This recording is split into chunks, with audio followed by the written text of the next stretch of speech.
This is Stu Ellis reporting on behalf of the Illinois Soybean Association Checkoff Program.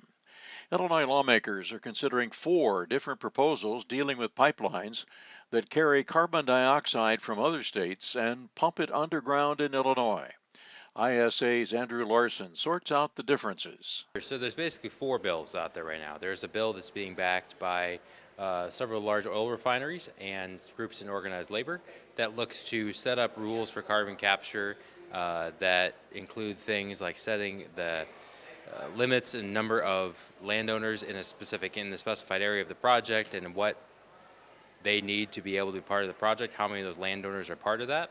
There's a second bill being sponsored by, pushed by the Illinois Environmental Council, which looks to additionally set up these rules for carbon capture in a little different way, and perhaps put a lot more requirements on in terms of water permitting, developing some more in-depth state permitting rules for how carbon capture is to happen.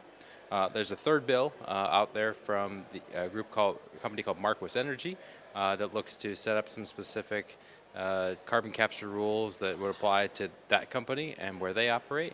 And then fourthly, there's a bill that looks to ban the entire use of carbon capture in the state and not allow those projects to happen. So there's a lot of wide varying ideas out there in carbon capture right now.